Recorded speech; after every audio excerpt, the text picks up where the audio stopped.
When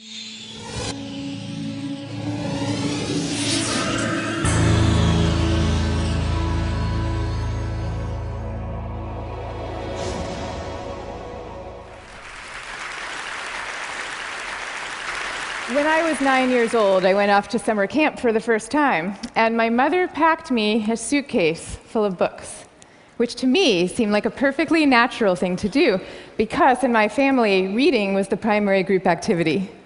And this might sound antisocial to you, but for us, it was really just a different way of being social.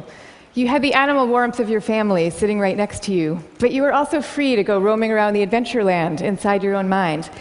And I had this idea that camp was going to be just like this, but better. I had a vision of 10 girls sitting in a cabin, cozily reading books in their matching nightgowns. Camp was more like a keg party without any alcohol. And on the very first day, our counselor gathered us all together, and she taught us a cheer that she said we would be doing every day for the rest of the summer to instill camp spirit. And it went like this. R-O-W-D-I-E, that's the way we spell rowdy, rowdy, rowdy. Let's get rowdy. Yeah. So I couldn't figure out for the life of me why we were supposed to be so rowdy, or why we had to spell this word incorrectly.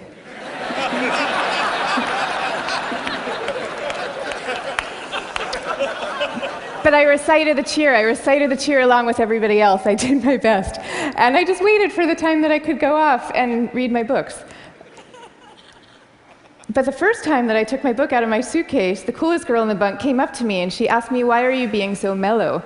Mellow, of course, being the exact opposite of R-O-W-D-I-E. And then the second time I tried it, the counselor came up to me with a concerned expression on her face, and she repeated the point about camp spirit and said we should all really work very hard to be outgoing.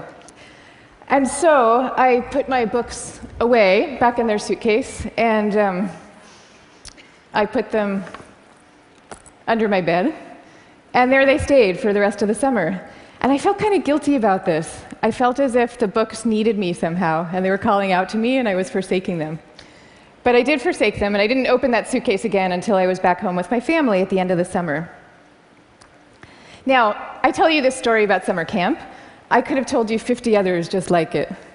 All the times that I got the message that somehow my quiet and introverted style of being was not necessarily the right way to go, and that I should be trying to pass as more of an extrovert. And I always sensed deep down that this was wrong, and that introverts were pretty excellent just as they were. But for years, I denied this intuition. And so I became a Wall Street lawyer, of all things, instead of the writer that I had always longed to be, partly because I needed to prove to myself that I could be bold and assertive too. And I was always going off to crowded bars when I really would have preferred to just have a nice dinner with friends. And I made these self-negating choices so reflexively that I wasn't even aware that I was making them. Now, this is what many introverts do, and it's our loss for sure, but it is also our colleagues' loss and our community's loss, and at the risk of sounding grandiose, it is the world's loss, because when it comes to creativity and to leadership, we need introverts doing what they do best. 1/3 to 1/2 of the population are introverts. 1/3 to 1/2, so that's 1 out of every 2 or 3 people you know. So even if you're an extrovert yourself, I'm talking about your coworkers and your spouses and your children and the person sitting right next to you right now. All of them subject to this bias that is pretty deep and real in our society. We all internalize it from a very early age without even having a language for what we're doing. Now, to see the bias clearly, you need to understand what introversion is. And it's different from being shy. Shyness is about fear of social judgment. Introversion is more about how do you respond to stimulation, including social stimulation. So extroverts really crave large amounts of stimulation, whereas introverts feel at their most alive and they're most switched on and they're most capable when they're in quieter, more low-key environments. Not all the time, these things aren't absolute, but a lot of the time. So the key then to maximizing our talents is for us all to put ourselves in the zone of stimulation that is right for us. But now here's where the bias comes in. Our most important institutions, our schools and our workplaces, they are designed mostly for extroverts and for extroverts' need for lots of stimulation. And also, we are living through this belief system. We have a belief system right now that I call the new groupthink, which holds that all creativity and all productivity comes from a very oddly gregarious place.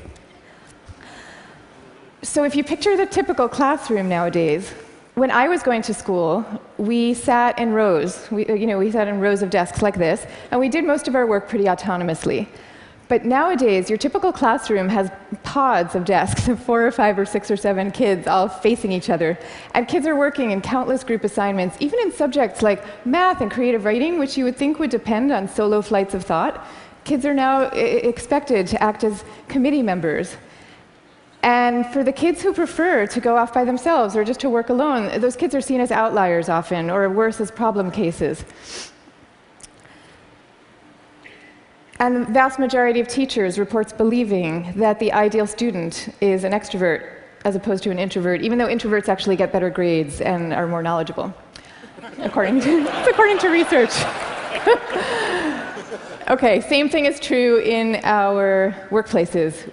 Most of us work in open-plan offices without walls, where we are subject to the constant noise and gaze of our coworkers. And when it comes to leadership, introverts are routinely passed over for leadership positions, even though introverts tend to be very careful, much less likely to take outsized risks, which is something we might all favor nowadays.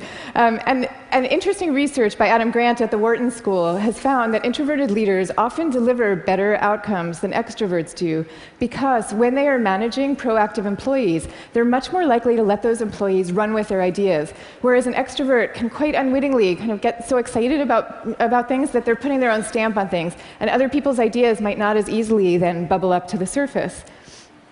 Now, in fact, some of our transformative leaders in history have been introverts. I'll give you some examples. Eleanor Roosevelt, Rosa Parks, Gandhi. All these people describe themselves as quiet and soft-spoken and even shy. And they all took the spotlight, even though every bone in their bodies was telling them not to. And this turns out to have a special power all its own, because people could feel that these leaders were at the helm, not because they enjoyed directing others, and not out of the pleasure of being looked at. They were there because they had no choice, because they were driven to do what they thought was right. Now, I think at this point it's important for me to say that I actually love extroverts. I always like to say some of my best friends are extroverts, including my beloved husband. And we all fall at different points, of course, along the introvert-extrovert spectrum. Even Carl Jung, the psychologist who first popularized these terms, said that there's no such thing as a pure introvert or a pure extrovert. He said that such a man would be in a lunatic asylum if he existed at all. And some people fall smack in the middle of the introvert-extrovert spectrum, and we call these people ambiverts. And I often think that they have the best of all worlds. But many of us do recognize ourselves as one type or the other. And what I'm saying is that culturally, we need a much better balance. We need more of a yin and yang between these two types. This is especially important when it comes to creativity and to productivity, because when psychologists look at the lives of the most creative people, what they find are people who are very good at exchanging ideas and advancing ideas, but who also have a serious streak of introversion in them. And this is because solitude is a crucial ingredient often to creativity. So Darwin, he took long walks alone in the woods and emphatically turned down dinner party invitations. Theodore Geisel, better known as Dr. Seuss, he dreamed up many of his amazing creations in a lonely bell tower office that he had in the back of his house in La Jolla, California. And he was actually afraid to meet the young children who read his books for fear that they were expecting him to be this kind of jolly Santa Claus-like figure and would be disappointed with his more reserved persona. Steve Wozniak invented the first Apple computer sitting alone in his cubicle in Hewlett-Packard, where he was working at the time. And he says that he never would have become such an expert in the first place had he not been too introverted to leave the house when he was growing up. Now, of course, this does not mean that we should all stop collaborating. And case in point is Steve Wozniak famously coming together with Steve Jobs to start Apple Computer. But it does mean that solitude matters, and that for some people, it is the air that they breathe. And in fact, we have known for centuries about the transcendent power of solitude. It's only recently that we've strangely begun to forget it. If you look at most of the world's major religions, you will find seekers Moses, Jesus, Buddha, Mohammed, seekers who are going off by themselves, alone, to the wilderness, where they then have profound epiphanies and revelations that they then bring back to the rest of the community. So no wilderness, no revelations. This is no surprise, though, if you look at the insights of contemporary psychology. You know, it turns out that we can't even be in a group of people without instinctively mirroring and mimicking their opinions, even about seemingly personal and visceral things like who you're attracted to. You will start aping the beliefs of the people around you without even realizing that that's what you're doing. And groups famously follow the opinions of the most dominant or charismatic person in the room, even though there's zero correlation between being the best talker and having the best ideas. I mean, zero. So you might be following the person with the best ideas, but you might not. And do you really want to leave it up to chance? Much better for everybody to go off by themselves, generate their own ideas, freed from the distortions of group dynamics, and then come together as a team to talk them through in a well-managed environment and take it from there. Now, if all this is true, then why are we getting it so wrong? Why are we setting up our schools this way and our workplaces? And why are we making introverts feel so guilty about wanting to just go off by themselves some of the time? One answer lies deep in our cultural history. Western societies, and in particular the US, have always favored the man of action over the man of contemplation. But in America's early days, we lived in what historians call a culture of character, where we still, at that point, valued people for their inner selves and their moral rectitude. And if you look at the self-help books from this era, they all had titles with things like character, the grandest thing in the world. And they featured role models like Abraham Lincoln, who was praised for being modest and unassuming. Ralph Waldo Emerson called him a man who does not offend by superiority. But then we hit the 20th century, and we entered a new culture that historians call the culture of personality. You know, what happened is we had evolved from an agricultural economy to a world of big business. And so suddenly people are moving from small towns to the cities. And instead of working alongside people they've known all their lives, now they are having to prove themselves in a crowd of strangers. So quite understandably, qualities like magnetism and charisma suddenly come to seem really important. And sure enough, the self-help books change to meet these new needs. And they start to have names like How to Win Friends and Influence People. And they feature as their role models really great salesmen. So that's the world we're living in today. That's our cultural inheritance. Now, none of this is to say that social skills are unimportant. And I'm also not calling for the abolishing of teamwork at all. The same religions who send their sages off to lonely mountaintops also teach us love and trust. And the problems that we are facing today in fields like science and in economics are so vast and so complex that we are going to need armies of people coming together to solve them, working together. But I am saying that the more freedom that we give introverts to be themselves, the more likely that they are to come up with their own unique solutions to these problems. So now, I'd like to share with you what's in my suitcase today.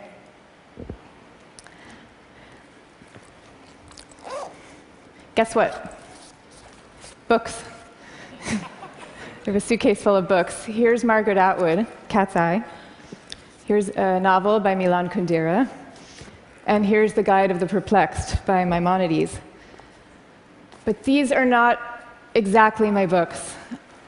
I brought these books with me because they were written by my grandfather's favorite authors. My grandfather was a rabbi, and he was a widower who lived alone in a small apartment in Brooklyn that was my favorite place in the world when I was growing up, partly because it was filled with his very gentle, very courtly presence, and partly because it was filled with books. I mean, literally, every table, every chair in this apartment had yielded its original function to now serve as a surface for swaying stacks of books. Just like the rest of my family, my grandfather's favorite thing to do in the world was to read. But he also loved his congregation, and you could feel this love in the sermons that he gave every week for the 62 years that he was a rabbi. He would take the fruits of each week's reading, and he would weave these intricate tapestries of ancient and humanist thought, and people would come from all over to hear him speak. But here's the thing about my grandfather. Underneath this ceremonial role, he was really modest and really introverted, so much so that when he delivered these sermons, he had trouble making eye contact with the very same congregation that he had been speaking to for 62 years. And even away from the podium, when you called him to say hello, he would often end the conversation prematurely for fear that he was taking up too much of your time. But when he died at the age of 94, the police had to close down the streets of his neighborhood to accommodate the crowd of people who came out to mourn him. And so these days, I try to learn from my grandfather's example in my own way. So I just published a book about introversion, and it took me about 7 years to write. And for me, that 7 years was like total bliss, because I was reading, I was writing, I was thinking, I was researching. It was my version of my grandfather's hours a day alone in his library. But now, all of a sudden, my job is very different. And my job is to be out here talking about it, talking about introversion.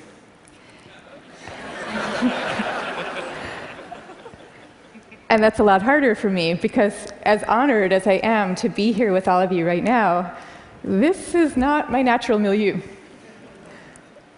So I prepared for moments like these as best I could. I spent the last year practicing public speaking every chance I could get, and I called this my year of speaking dangerously. And that actually helped a lot. But I'll tell you, what helps even more is my sense, my belief, my hope, that when it comes to our attitudes to introversion and to quiet and to solitude, we truly are poised on the brink of dramatic change. I mean, we are. And so I am going to leave you now with 3 calls for action for those who share this vision. Number 1, stop the madness for constant group work. Just stop it. Thank you. And I want to be clear about what I'm saying, because I deeply believe our offices should be encouraging casual, chatty, cafe-style types of interactions, the kind where people come together and serendipitously have an exchange of ideas. That is great. That's great for introverts, and it's great for extroverts. But we need much more privacy, much more freedom, much more autonomy at work. School, same thing. We need to be teaching kids to work together, for sure. But we also need to be teaching them how to work on their own. This is especially important for extroverted children, too. They need to work on their own, because that is where deep thought comes from, in part. Okay, number 2, go to the wilderness. Be like Buddha. Have your own revelations. I'm not saying that we all have to now go off and build our own cabins in the woods and never talk to each other again. But I am saying that we could all stand to unplug and get inside our own heads a little more often. Number 3, take a good look at what's inside your own suitcase and why you put it there. So extroverts, maybe your suitcases are also full of books, or maybe they're full of champagne glasses or skydiving equipment. Whatever it is, I hope you take these things out every chance you get and grace us with your energy and your joy. But introverts, you being you probably have the impulse to guard very carefully what's inside your own suitcase. And that's okay. But occasionally, just occasionally, I hope you will open up your suitcases for other people to see, because the world needs you and it needs the things you carry. So I wish you the best of all possible journeys and the courage to speak softly. Thank you very much. Thank you. Thank you. Thank you.